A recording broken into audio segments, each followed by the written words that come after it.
Well, good afternoon from Brooks River, everyone. My name is Mike Fitz, and I'm a park ranger here at Katmai National Park and Preserve. And standing next to me right now is Linda Chisholm, who's an archaeologist for Katmai. Thanks for joining us, Linda. Thank you, Mike. All right. So today we're going to do something a little bit different on the Bear Cam. We're going to talk about the human history of the river. We have several people in the background behind me that are have been doing some really interesting work to try to image what's underneath the earth here, because we don't often realize it when we're walking along the river. But we're walking upon nearly 5,000 years of human history. So we're going to try to give you another layer to your experience when you're watching the bear cams, trying to think about the how people have utilized this landscape for many thousands of years. So Linda, I'm glad that you're joining us today. And we're going to try to take some questions from the audience a little bit later on in the chat. I have some questions for Linda and some of the other technicians behind me here. About their technology that they're using. If you do have a question that you'd like us to try to answer associated with the human history here at Brooks River, please post those in the Bearcam chat on explore.org. Scroll to the bottom of the page under any of the Bearcam pages, and you can post your question right there. And I know the moderators from explore.org have already been soliciting questions and probably have many in the queue. So we'll try to get to those in just a little bit, and we'll try to answer those, as many of those as possible as we're heading forward in the chat. But before we get to that, I have some questions for Linda and some of the other people that are here as well, to try to give you a little bit of some background information about the Brooks River here. And maybe one of the first things that we should talk about is to give people a little bit of a perspective about the river itself.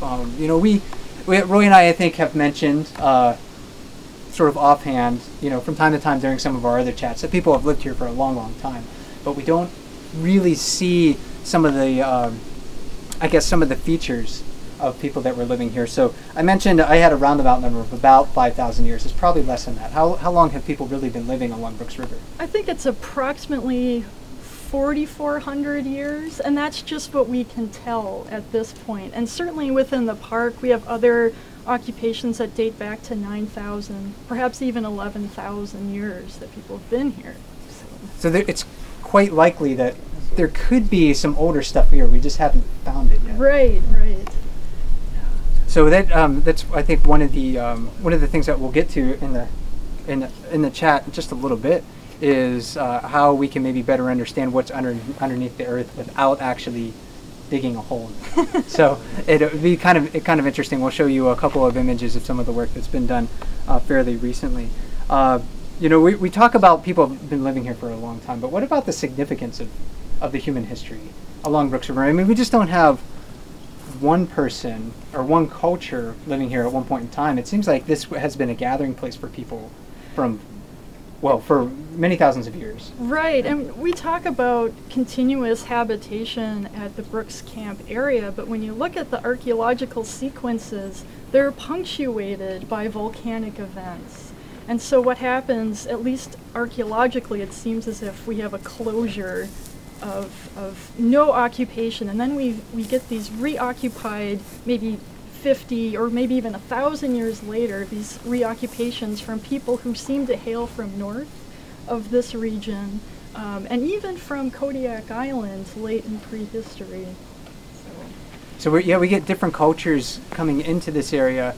Maybe originally, it seems like the archaeological record suggests that people weren't coming here for fish, which is what everyone would think today. Yeah. People would be coming here for fish, obviously, but yep. The first people coming here, they were here maybe for a different resource. They were here for the caribou, and it looks like the earliest occupation around 4,400 years ago, we actually had two different groups here. One who may have hailed from the Pacific coast. Their tool kits indicate that they had slate bayonet tools. They were using marine mammal oil lamps. So they may have been coming up to the Brooks Camp area to diversify their diet and add that caribou resource. And it looks like the other group at that same time was coming in from further into the Alaska Peninsula. So again, these are ephemeral caribou camps, which is interesting in the sense that later on our occupations, we actually have more sedentary groups staying here. It's not so much the mobile foragers, but we get people who start utilizing the salmon resource that, as the river lengthens, becomes more available, and why wouldn't you want to take advantage of that? And right now, I guess where we're standing is a site that dates to maybe a few hundred years. People would have been living right in this area. Yep. About 1350 AD or so. Okay. Yeah. And I guess I neglected to mention just exactly where are we? This is a spot that we have not done any live chats from in the past. So we're actually standing across Brooks River at Brooks Lodge. So if you're watching the cams and you're used to seeing the lower river camera, for example. We've got a dumpling view right now. Okay, so we've got a view from I guess Dumpling Mountain, focused in on where we are. We're across the river from where the cams usually sit, and where people have lived in the past. It's often a good place for people to live and make a home today, and I think that's what we're seeing here. We have these cabins that people stay in, but this is not the only time people have ever decided this is where I want to live. Yeah, these particular landforms are probably used during the past 1,000 years, but as the river has changed course, Brooks River, we have other beach ridges, other landforms that earlier occupations situated upon, but these are actually further back from the present course of the river. So as archaeologists, we tend to go further afield to try and locate some of these earlier occupations as well. And you might be able to even see some of that on the Dumpling Mountain cam. If it's focused on the river itself, you might be able to tell where the river has migrated in the past. You might be able to see some of these subtle terraces from place to place, and I think that can help you people really understand just where people would have made their homes in the past. This is a great view of the river right now, but the river may meander, to the other side, and it'll be back in the forest maybe in a couple hundred years or so, just depending on where it goes. So people have been coming, for different resources over time, maybe shifting from caribou several thousand years ago to shifting to more based on salmon and maybe marine resources more recently. And we see that right here at Brooks Lodge, don't we? The evidence under our feet really suggests that that's what people were here for. Yes. Yeah, and in terms of marine resources too, like it's interesting to think about. We can't see the coast from where we are, but over time that relationship, it seemed to have strengthened.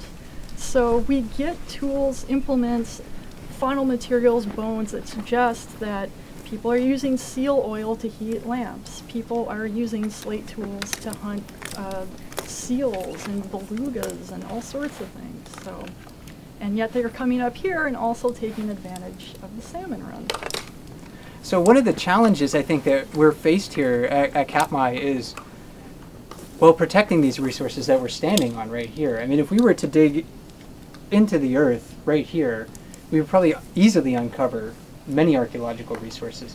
And we not only have, of course, the cabins here, but we have utility lines and everything that are running through the ground in this area. So what sort of things are you doing today, right now? Maybe what are we seeing behind us that will help us to not only understand what's underneath Earth, but help to better protect these really significant resources?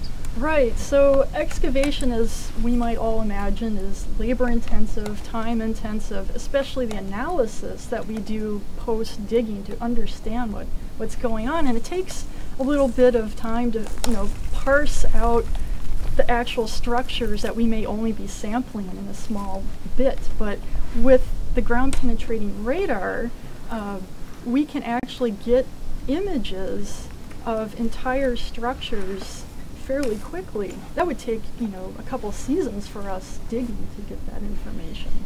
So maybe that's a good point to transition into some of this ground penetrating radar work. And Tommy Urban is standing to my right, and he's been gracious enough to join us. He is one of the technicians who's been working with this technology, and I've been kind of picking his brain and some of the other people around here for the past few days, maybe annoying them just a little bit with my questions about how this stuff works, because it's very fascinating, it's very new to me. So thanks for joining us on the chat today. Glad to be here. Yeah, and we'll maybe try to answer a few questions about this technology and show a few images of what we can see underneath the earth. Sure. Using this. So can you tell us just a little bit about the ground penetrating radar and maybe even the let me see if I can pronounce this, magnetometer? Well, I think I got that right. Well, Yeah. we have 4 different instruments out here. 2 are ground-penetrating radars, and one is a higher frequency antenna, and another is a lower frequency. And the difference is that one can see deeper, but at a lower resolution, and the other had a better resolution, but shallower. So we use both to sort of maximize the picture we can build of the subsurface. And then we have a cesium vapor magnetometer, and that tells us about variations in the magnetic environment. And that can actually indicate where modern infrastructure is, but also where archaeological features are, because many archaeological features, for one reason or another, are magnetized, particularly those that have been burned, for example, such as hearths. The other instrument we have that I was just doing before we started here is called EM induction, and with that we're primarily looking for variations in the electrical properties of the ground. Particularly electrical conductivity, and that can also be altered by different types of human activities, while at the same time it can indicate things like modern infrastructure such as a power line or pipe running through some of the cultural features. So do you want to maybe walk us through a little bit of your methodology? So we have, Sure. Jillian and Rob behind us who are working on this. How, what are they doing right now, I guess? Well, so we start off by setting up a grid for spatial control within the work area, and then we move through systematically through that grid, collecting data with each of the given instruments. And then we take each of those strings of data, those profiles, and we put them together to make a complete picture of what's going on down there. With the radar, we make a 3-dimensional data set, and we can slice through it at different depths and different angles. And with the magnetometer and EM, we're generally looking at plan view variations, but as a grid, as we collect it, and then it'll be pieced together, and we'll be able to see all around in between these cabins and all of that. So how long does it take you to really sort of process some of these images? Well, it seems like you can run this back and forth really quickly. A lot of these instruments have a live feed, so you get a sense of raw data as you're walking along, but that can be very difficult to interpret from the screen, for instance. But when we process it, we can generally get some sense of what's going on in the evenings. After we've done the full day's work, we go back and look at this stuff. But to get it to the point of, say, sort of a publication or presentation quality takes a bit longer. So maybe, would you mind walking us through one of the images? Sure. We normally, I should mention that we normally wouldn't have a computer right next to this equipment because the electrical signals from the computer can interfere with if that. it's too close. But for the purposes of the chat, we wanted to be able to look at some of the images and show you at home some of the things that they've been able to develop over the past few days. So we can maybe walk over here real quick and take a look. And while we were doing this other part, I pulled up an image of the reconstructed site. If you wanted to reference that, I can switch over to that great. too. And Actually, I mean, could we do that first? Because it may make more sense to the viewers to see what it should look like, and then... okay, they've got it on there now. Okay. So here you see a reconstruction of a typical house that you would have out here, and there are different types, but they all tend to be subterranean houses with built-up wood framing. And what happens over time, these collapse down in, and so you get a depression with various timbers and other features lying in them, including typically a hearth, an entry tunnel, and things like this, artifacts, a floor. And what we're actually imaging are these things as they exist now, and trying to make inferences from the geophysical data as we see them now to what the house may have looked like then. And we can, in some instances, quite precisely locate features within the house for invasive testing with an auger or an excavation. And so... Yeah, so if we take a look at this one titled GPR _2 here. Right. When we look at this image, you said you used many different techniques on here. So there are 3 different techniques in this image, and what we have, you see a black and white underlying image, and that's the 3-dimensional block of radar data. And we've taken the surface and sliced it down 50 centimeters to what we believe to be the floor, and you see a number of, say, dark anomalies in there, and those we believe to be the collapsed timbers and various other features. based on the geometry. So timbers collapsing in, lying on the floor, maybe even a hearth. And then with the magnetic survey, you see that in the center we get a magnetic high, and this is sort of a red, yellow, green in the center and spilling off on the left there. But what you have is that the hearth through firing has magnetized various materials, including the earth, potentially rocks itself, and things like that in the hearth, and so you get a magnetic anomaly at that location. And we have in fact already excavated down and ground truth this one in the 50 centimeter depth to that floor is correct, and the hearth. Now to the east of that, you see this sort of green contours, and that's actually an electrical conductivity anomaly that we found in there, and that's probably due to some activity that took place around the hearth that changed the physical properties of the soil or added some materials to the floor that would then increase the conductivity. So Linda, how exciting is seeing some of this stuff to you? I mean, I know archaeologists just like a paleontologist, or even just like a park ranger. Sometimes we like to get our hands dirty. We want to be out in the field. Yeah. We want to be, looking at the stuff face to face. But this gives you, I think, it seems like a really fantastic tool to maybe do less invasive work, as Tommy was mentioning. Right. It's certainly, I mean, the end goal of the excavation is to collect your data and analyze it. And so to be able to get close to a bigger picture than these piecemeal windows is really nice. And it's also interesting to see anomalies that traditional excavation techniques might not pick up right away. Especially again, if we're taking smaller samples, we might describe these anomalies as stains in the soil and try and be very specific about a Munsell color type and soil structure. But for me, this is really fantastic. And in terms of a management perspective too, it just helps us have a better appreciation for the density of people who lived in this place throughout thousands of years, and to really be mindful of what we're doing if we have to change something around with a utility line, for instance. We can make better informed decisions, I think, when it comes to those plans. And even with something like moving a trail from one place to another here at Brooks River can be problematic. The old trail to Brooks Falls, for example, and I know some of the Bear Cam viewers have been to Brooks Falls, that trail used to go up on a hill just above where the falls platform is right now. Mm-hmm. And that hill is loaded with archaeological sites. I mean, from what I understand, so many different people have utilized that spot that the artifacts are all mixed up in some places because everyone's been, there's an old, food cache here, but I need to build a new one right in that spot. Yeah, we do. That does make our excavations a little bit complicated, especially once we get to the very late pre-contact components. These houses are multi-rooms, whereas almost all of the houses previous to this are single rooms.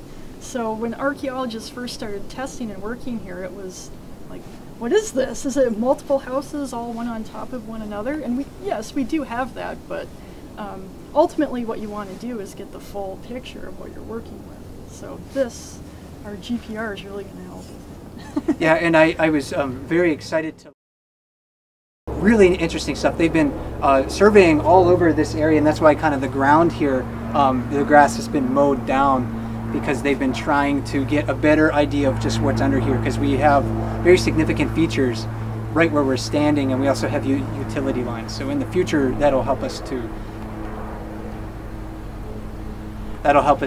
take care of these resources just a little bit more. Mm-hmm. There's kind of one question, before we get to some viewer questions, there's one more question that I had, I think, for the both of you. Do you think there will ever be a day where we won't have to dig into the ground? Do you think this technology will advance so much it'll be like Star Trek, where they can just from up in the sky, they can Jurassic Park. Yeah, or Jurassic Park, the first Jurassic Park movie. Yeah.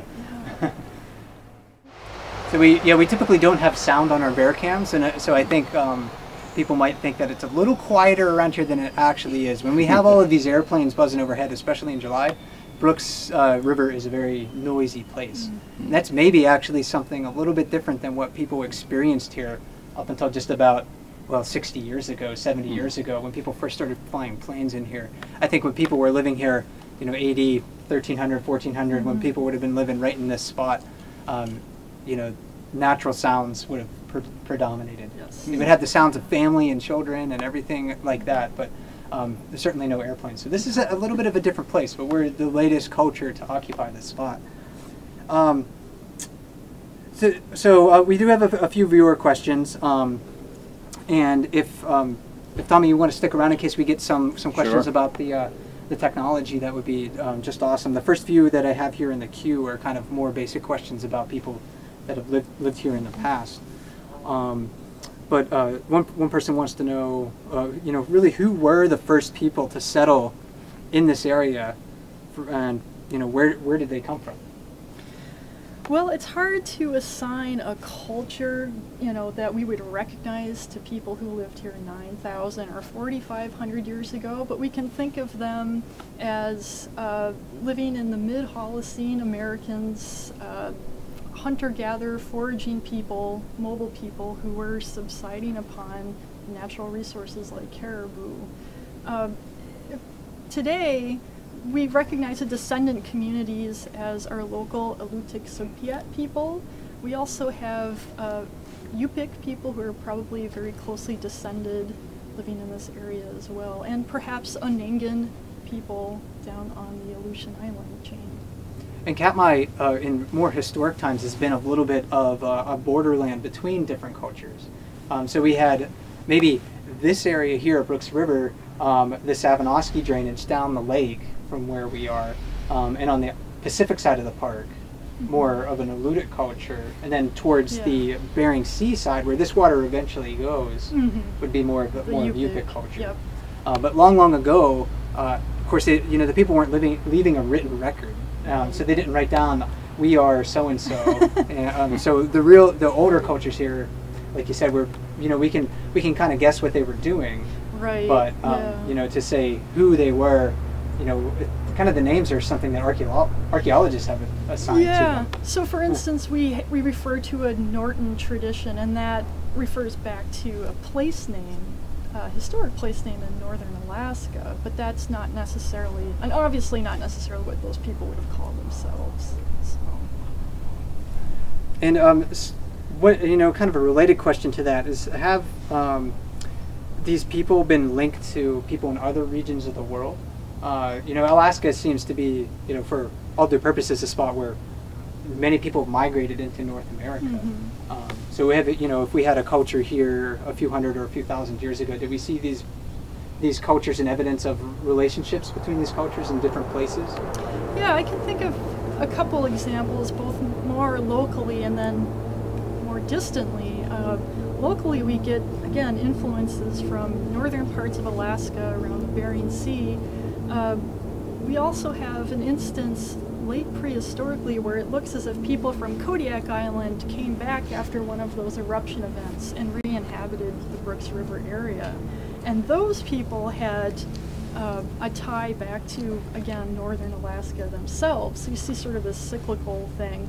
But the Norton people, who I mentioned just a few minutes ago, adapted a technology, a ceramic technology for storing food that looks very similar to ceramics that we would find from Northeast Asia, so more of a Siberian technology. So there's a little bit of interplay between continental United States, or Alaska, I should say, and Northeast Asia cultures. And I just read a book about George Wilhelm Steller, who was on Vitus Bering's voyage into southern Alaska, and he, in his journal, and a lot of people on the journey, they were actually kind of looking for relationships between people that they knew in Kamchatka and people over here, because they were so close. They were kind of looking for that. I don't think they were able to didn't have enough time, to make a long story short, to study the cultures here because of a lot of bad luck and some other things. It's a very interesting tale if you're into Alaska history. But yeah, definitely it's very interesting, I think, that to consider, you know, how the people here would have been maybe related in the past to folks maybe in Siberia. Yes. And you know, the people here, we maybe touched on this just a little bit. Were the people here, you know, strictly hunters? Were they strictly fishermen, fisherwomen? Where, you know, what sort of subsistence base were they utilizing over time?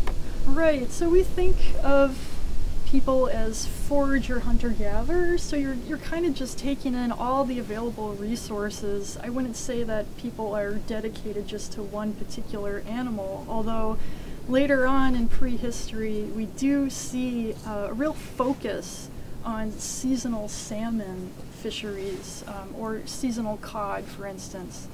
And then throughout the year, ducks may become more important in the fall migratory seasons or in the spring when you can get fresh eggs. So it's kind of like being a specialization of everything that's available at the time. And unfortunately for us as archaeologists, we don't get a lot of sense of maybe the vegetation that people are using. We're trying to understand that more from talking to our descendant communities about their traditions that they've carried on. But ostensibly people were using plants as well as part of their diet here. So when I guess that's maybe going back to some of the imaging that we've been talking about, because when we dig a hole in the earth and we pull up artifacts, it's hard stuff typically. Yes. It's a stone tool. It's a piece of pottery. So I think that adds, you know, maybe just another layer. I don't know if Roy, if you wanted to switch back to that one image. And maybe we could talk about a spot in there. You said there was something in here that maybe represented perhaps, you know, wood. I think when we were talking earlier, was that a... Well, typically, and I've used these methods on a lot of sites in Alaska and these types of houses, and you typically get a stronger reflection from where the timbers are and where they collapsed, and so these dark areas are probably mostly collapsed wood. And in, of course, acidic soils and things like this where this stuff breaks down, this is not something that typically excavates well per se, yet we can sort of get a better sense of it in place with this. And then we have, of course, magnetic anomalies and electrical conductivity anomalies in there that are indicating other things going on inside of the house. And, you know, we can take a closer look at some of these things by probing down in on these anomalies and doing chemical analyses, and sometimes you can get at residues that have been left behind by things like plants. And so we can sometimes use modern science and technology to gain a window on some of these questions that are quite difficult to answer. So Linda, when I guess if you were to excavate this site, you get down to all of those sort of black blobs on here. What would that look like? You know, if you were to unearth it, would it just be like a really dense layer, a really compacted layer of organic material? That's a good question. That's something that we will find out. Okay. It looks as if some of this might actually be that kind of feature I was mentioning earlier, where the wood has disintegrated to a point where it might just be a stain. And certainly specific activity areas that are indicated here on the EM imagery, I don't know if we would actually physically see that. Maybe. So this technology is actually enhancing our excavation techniques and the data we're actually collecting about the house. And we will do probably various chemical analyses to try to even tease more information out of this interpretation. Okay, well, very fascinating. I don't know nearly enough about your techniques and methodology or chemistry or anything like that, or physics for that matter, to figure this stuff out. But I'll be asking Linda just what she's figured out in the future, and maybe we'll try to share some of those more specific findings with our audience a little bit later on. People are kind of wondering about some of the other things that you may have unearthed in some of the excavations here in the past. You know, maybe we should probably define the difference between an artifact and like a fossil, for example. Okay. You know, when we were, you know, excavating or looking at some of these sites, not we, because I didn't participate in it, but when you're looking at some of these other sites along the river and unearthing things, are you finding fossils, or are you finding what we would consider to be an artifact? Okay, well, ideally we try and find evidence of past human occupation and modification of any type of lithic, stone material, or bone material. Those are artifacts, or features like a clay hearth or a clay pit and a hearth, or a house structure. We are in an area that produces fossils, so we may find a little pebble that has a fossilized leaf on it, but that's not part of the scope of our investigation necessarily. And when you're taking, I guess, a look at the stratigraphy of everything, where everything is layered, you can tell that those, those fossils probably would be taken from somewhere else, deposited in that layer of material. Right, overall. it's part of the excavation of building that house 500 years ago, and they just dug far enough down to grab one of those. But you are finding a whole heck of a lot of, and I think the plane is going to be fairly loud, so we might have to pause for just a little bit. The incised pebbles. Any of those around here? Yeah, we do have incised. Let me get a picture of that up, and then you Okay. can talk about that.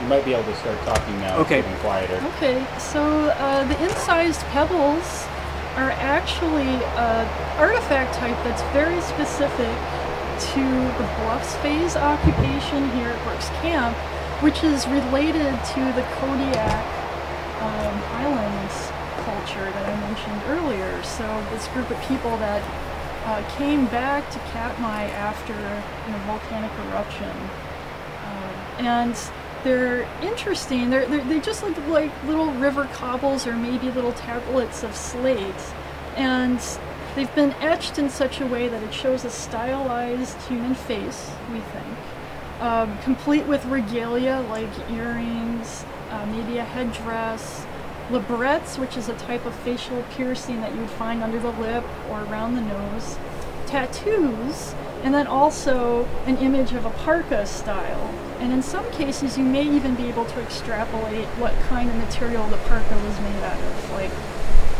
cormorant feathers or caribou. All right, so yeah, that there was related to that. I mean, we find sometimes very interesting artifacts.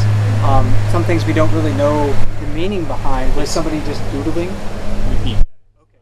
And the wind is affecting the sound. Okay. We're getting messages also about the audio potentially cutting out if when we switch images. Yeah. So yeah, I'll back up here just a little bit. When we're talking about those incised pebbles, we don't often know what the images on them represent. Were they somebody just doodling, just having fun for a period of time, or was it something more significant? Was it a game that maybe they, or who knows, a trade item between children? There's kind of a lot of speculation behind some of the work that you guys are doing. It's very hard to imbue or figure out that kind of deeper cultural meaning when you don't have the people to interview and talk to you about what these things actually represented. But in terms of data and understanding the time period, at least we can get a window prior to any historic period or European or American interpretation of how people presented themselves. So it's interesting from that point of view. And we know that people, of course, would decorate themselves. More recent cultures with some of those labrettes, lip piercings, tattoos, as well. I know other cultures throughout the world would look for like precious metals, gems, and things like that. I don't think we found any evidence of that, but that was something that somebody was wondering.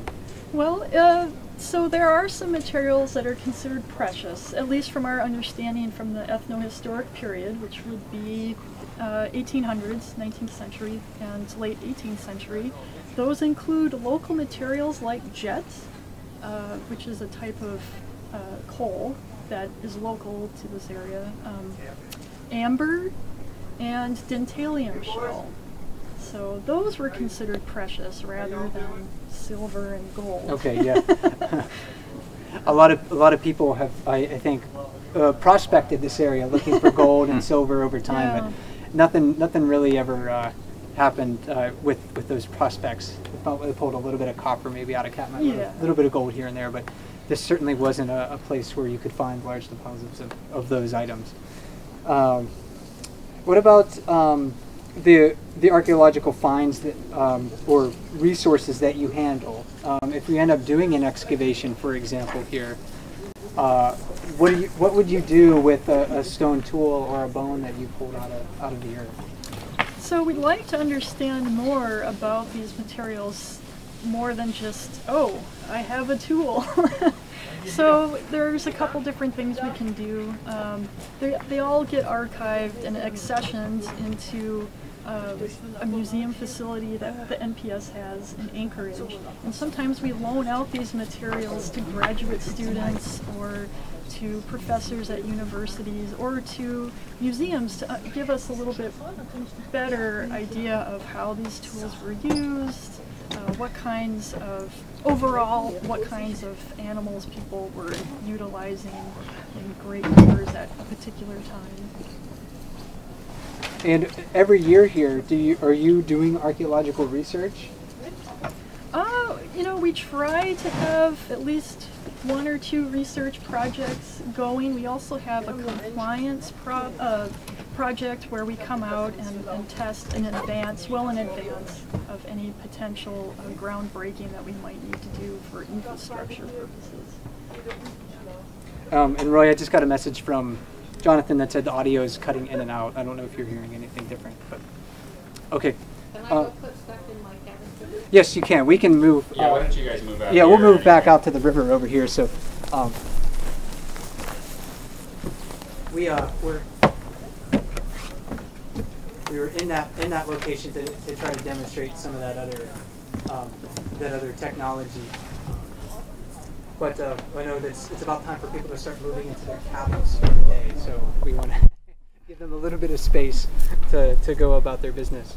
And what does this work tell us about the biodiversity of this area in the past?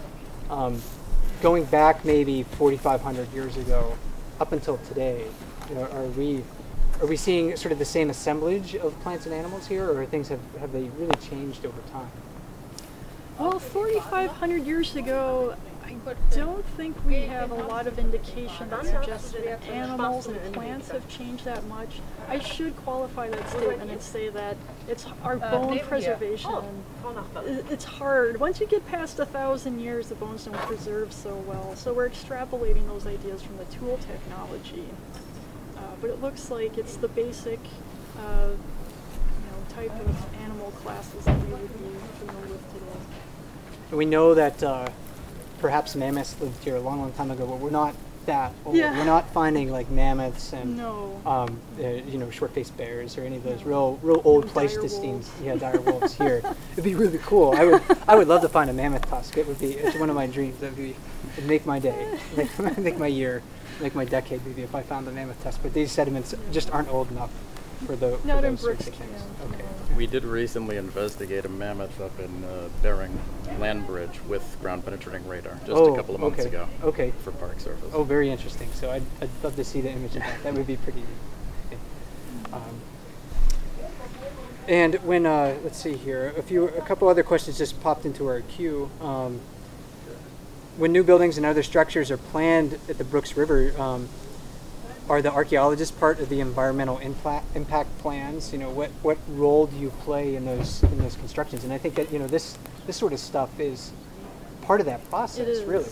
Yeah. So anytime there's an undertaking, a federal undertaking, like a permit or some sort of project using federal money, we have what's called the 106 process. That's part of the NHPA, the National Historic Preservation Act of 1966.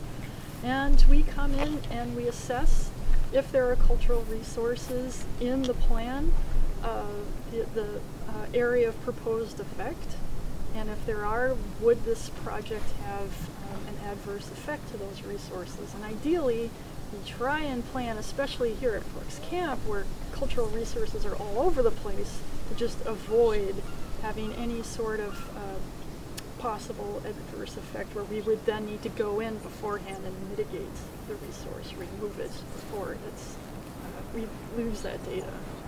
And you also try to work from the way I understand it, in places that maybe have already been disturbed. Yes. So if there's a utility line, for example, that they put in the 1950s, then you're not going to put a new utility line over places that have been unimpacted. You're going to try to go right into that spot.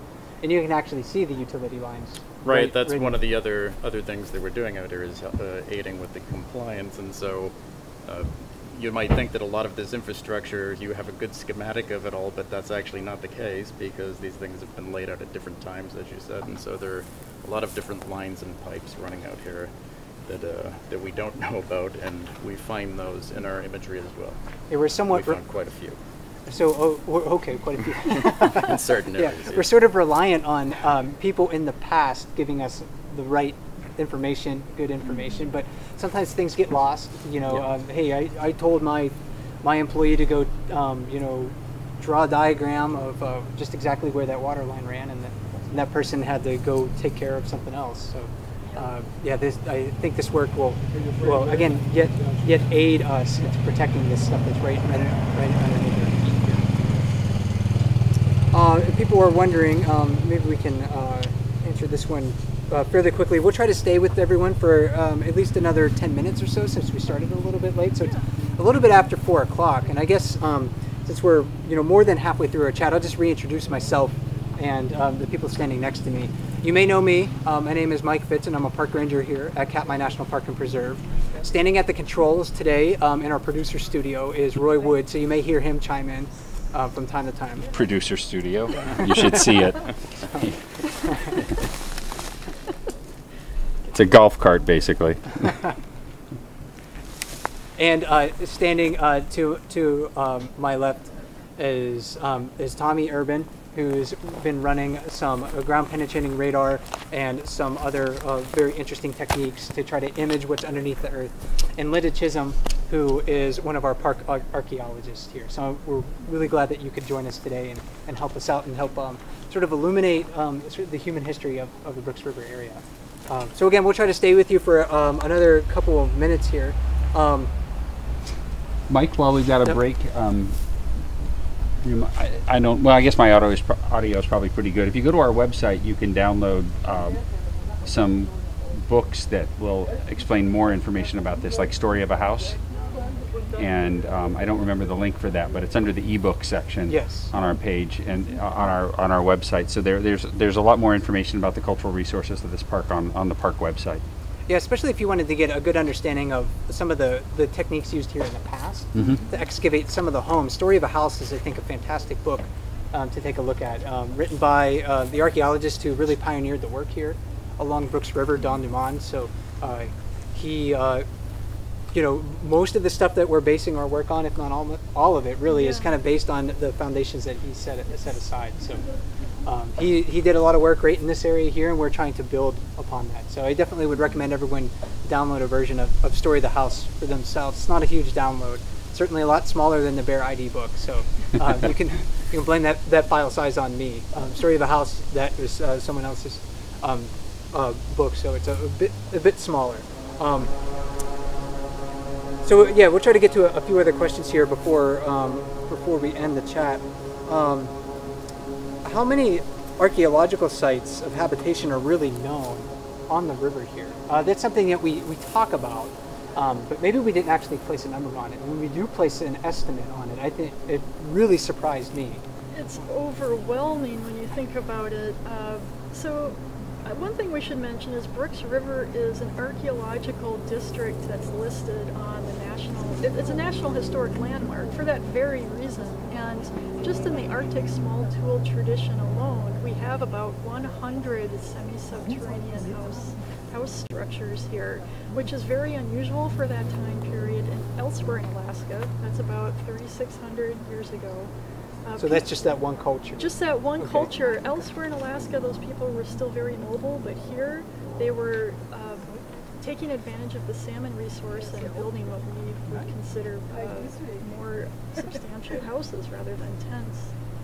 But in terms of other features altogether, I haven't personally counted them. But if you look at a map, the whole entire river course down from the falls over here to the ridge area is just pockmarked along all those high beach ridges and terraces with houses and cache pits, and it could be anywhere up to 1,000 features. So this whole river, essentially, this whole river corridor is an archaeological site. You can't just say this is it. Right. It's the whole area. So looking at the dumpling cam, looking at the Brooks River area, the whole valley essentially is just one big archaeological site. Yes. And it could go further out. I think people are kind of wondering, are there any additional places that are earmarked to study along the river here? For example, would you be looking further out into the forest for some of the really old stuff?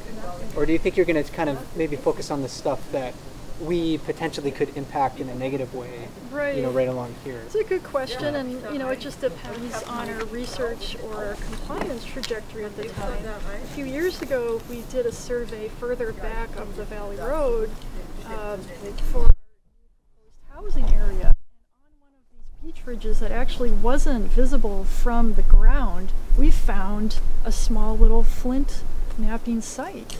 So, it's amazing what you can find in terms of much older sites. And then, again, this is another reason why the GPR will be so helpful for us, because not everything that we should be protecting is obvious and distinct from the surface. And that's actually a good example of this right here, because you can see that there's some features visible at the surface, but we know from our GPR data that there's actually another house down under there that doesn't have a surface manifestation. Yeah. Oh yeah, so you would be looking at some of these some of these depressions over here and thinking, okay, this is definitely a house site, or maybe this was a big food cache or something. But there are other features over here, you're saying, that yes. Don't give us those hammocks and depressions. And in many instances, features are built on top of old features too, and those aren't always particularly obvious. So we do get some of that obvious in the GPR data.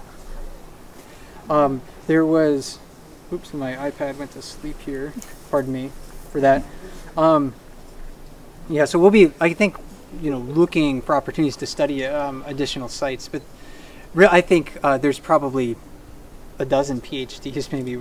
If anybody's really interested in human history along here, we could probably easily find a lot of things for people to study along Brooks River. So if anybody's out there in high school, they happen to be watching, or even if you're in elementary school and maybe you want to be an archaeologist like Linda or Tommy here, you can probably find a lot of work here to study when you're a little bit older. And people are wondering about early occupants, of course. I think it's fascinating to think about how people have utilized this landscape in the past and how it's changed. They came for caribou.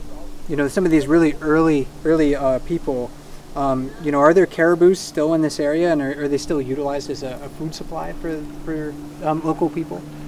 Yeah, actually, we have the Northern Peninsula caribou herd that travels on the Pacific side closer to the Naknek-King Salmon area, and goes down to about Nelson Lagoon, so almost to the very end of the peninsula. And people do use that herd for subsistence purposes.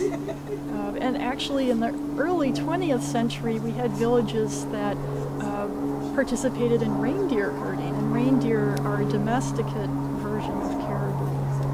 So it's still very much a living tradition here. And people, of course, are adaptable. It's just not modern humans. It's people that were living here just a few hundred years ago, a few thousand years ago. Oh, okay, we'll pause for just one moment because there's a loud airplane.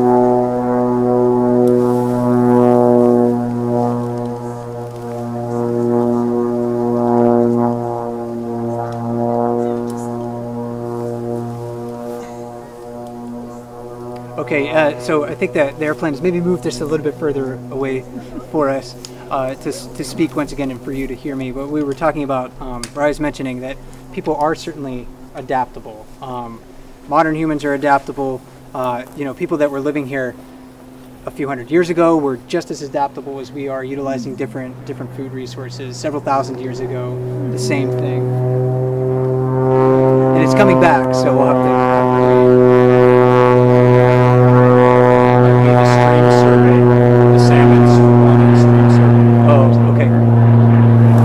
We might have to put up with some airplane noise for just a few moments.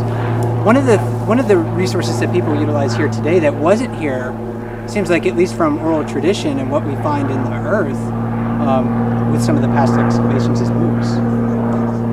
Yeah, moose are kind of synonymous with different parts of Alaska. Maybe, if not all of Alaska, but moose are one of those animals that maybe moved in here fairly recent. It's fairly recent, yeah, like within the last couple hundred years. And actually, if you can imagine Brooks River a few hundred years ago, we wouldn't have as much vegetation here. It would look far more like your typical tundra scene, and that might be more something, an area that we would equivalent with a caribou tundra environment. So, but yeah, moose is pretty rare. I mean, we do see trade for antler between areas north of here down to Kodiak Island, and Kodiak Island then offering moose skins or something in return. So, but yeah, it's not a common thing. And let's see, it's about time for us to wrap up the chat. Before we do so, I do want to plug what's happening tomorrow, and that's myself. I'll be up on Dumpling Mountain, and I'll be talking more about the geology of the landscape, and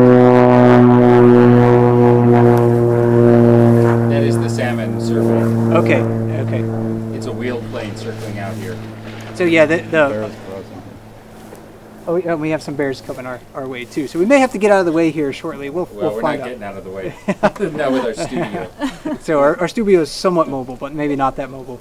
But tomorrow I do want to remind everybody or announce that I will be up on Dumpling Mountain, on the Dumpling Mountain Cam, doing a live chat at 2 p.m. Alaska time. That's 6 o'clock Eastern time, talking about geology and maybe some of the tundra ecology that you can see up from Dumpling Mountain. So please join me for that. I'll be hiking up there tomorrow morning to get set up.